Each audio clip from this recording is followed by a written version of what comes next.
Welcome to the Retreading Business YouTube channel. In episode 8 of the Retreadcast, we featured an interview with Jorge Crespo, the Managing Director of the UK-based retreader Vacu-lug. Here now is that interview in full.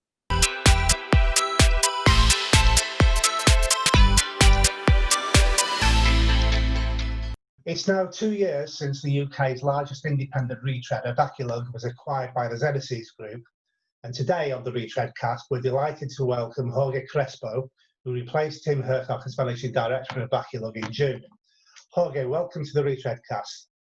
Thank you so much, David. Pleasure to be here. No problem. Let's start by asking this question. It's no secret in the market that Vacu-lug's new management feels that significant changes have needed to be made in order to move the company forward. Could you give us an outline of how that strategy has been formulated and what the key cornerstones of that strategy are? For example, how does the company define itself primarily as a fleet marketing company, as a retreader? Perhaps you can outline an answer to that. Where to start? I'd say that the strategy going forward, or Vacu-lug strategy, is slightly different from previous strategy and from the previous management and shareholder, in the sense that for the last few years we believe that Vacu-lug was geared for or to be sold, and then once the acquisition was completed, obviously we did need to do quite a lot of investment, change slightly the strategy, and prepare the company for growth, and that's our intention in the next few years. This year has been an interesting year in terms of consolidation. There's a lot of things happening outside Vacu-lug, but also inside Vacu-lug. We're taking this time as an opportunity to prepare ourselves for the future, whatever that future or whatever shape and form that future is. But we're taking a lot of steps to invest on the company, invest in talent, in equipment, in IT systems, and so on and so forth. So we can discuss that a little bit later on if you wish to. The second question, I believe it was how we would define Vacu-lug. I think we are in a very unique position in the sense that we are as you said before, the largest independent retread company in Europe. And not only that, we are not only a manufacturing plant, but also we have a strong management system where our customers are fleets, and we are a service provider from that perspective. So it's a nice blend between a service provider and service solutions and a manufacturing to deliver the most cost-effective proposition to our customers. Okay, so let's go on to talk about the investments you're making. What investments are you making in terms of plants, in terms of systems, and in terms of new products? Well, the most important or the foundation of Vacu-lug is, or how we see it, is the people. So that's where we invested the most this year. We recruited 26 new people in the last few months. We're still expanding the group of people that we have in different areas. We've reinforced the operational side of the business massively. And the idea is we have more people looking after the needs from our customers, and restructuring in a way that it makes more sense as well. That's one of the foundations and the stones, the pillar stones of Vacu-lug.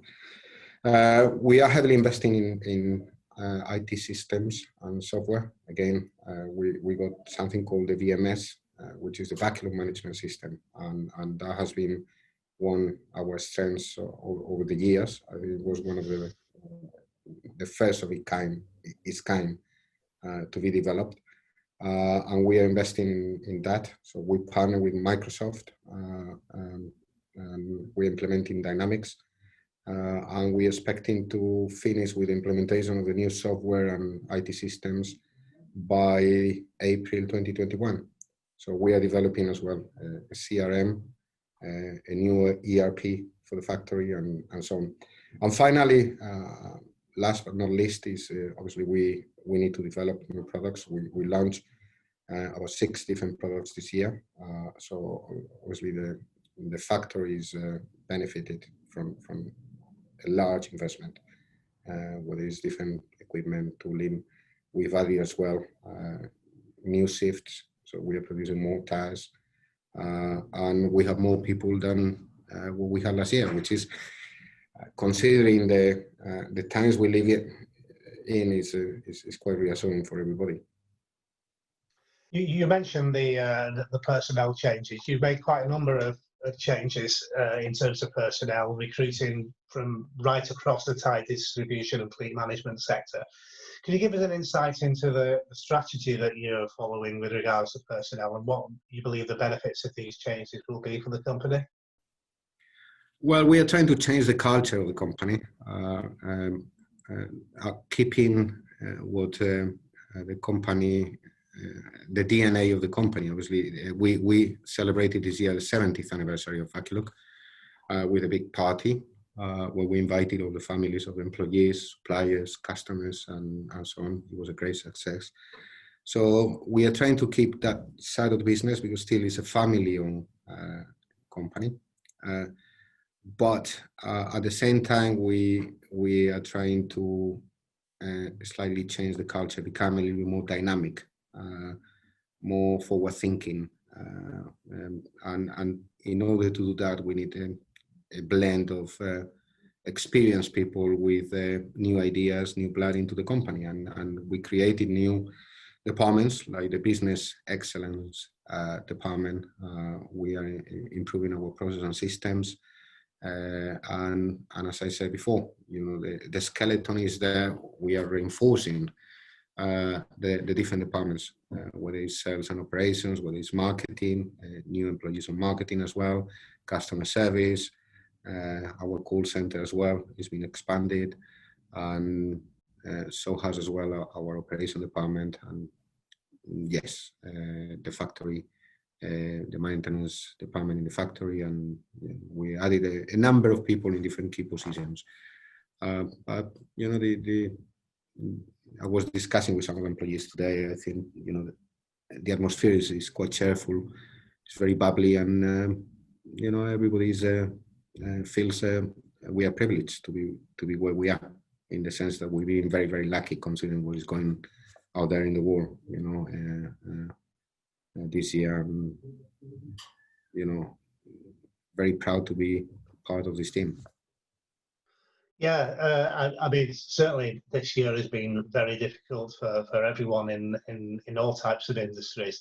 So perhaps you could expand a little bit on how the COVID-19 crisis has affected business for Vacu-lug this year, and what strategies you've implemented to deal with it. Obviously, the pandemic has affected everybody, and that is a fact. And potentially is there to stay. Obviously, we all react in different ways and forms. And the first quarter of the year started quite strong, so we were growing year on year about 24% versus last year. But I think that was the dynamic as well of the industry potentially. And then come to April and May, it was difficult months for everybody, I guess. We weathered the storm better than most, in the sense that we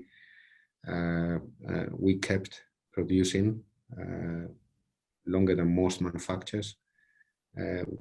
We closed the factory, but also we timed it in a way that it was due for maintenance anyway. And also we had far too much stock, in the sense we couldn't hold more stock. So we decided just to close the factory for a few weeks, but we opened more earlier than most as well. And now it's non-stop. I think that's part of the industry. The industry is doing well, or relatively well, but everything that we are producing is coming out. So we are enlarging as well the number of fleets and customers that we manage, and that's possibly part of part of the issue. But yes, the pandemic is there. We abide by the rules.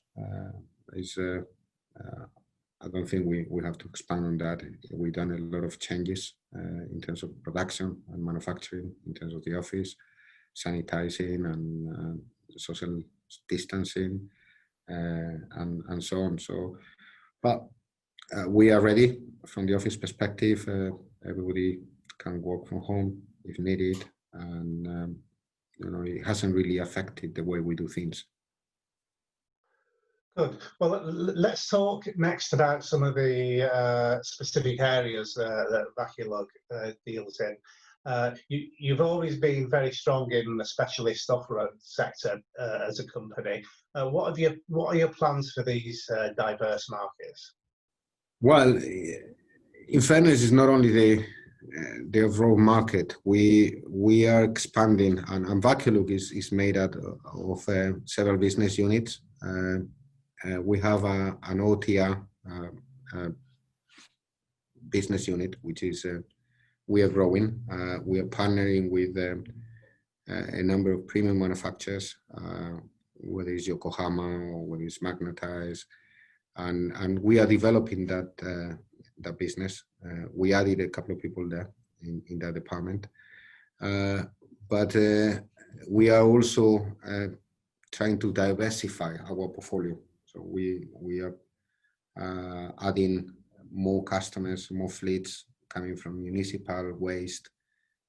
So obviously logistics is a very important part of the business for us. So we had another couple of companies, small companies that service repairers as remolders, like the Tire Equipment Company and Grumac. So there is a number of business, and what we are trying to do is just expand those business and being a little bit more agile as well on what we do. So we are growing organically, but of course we are not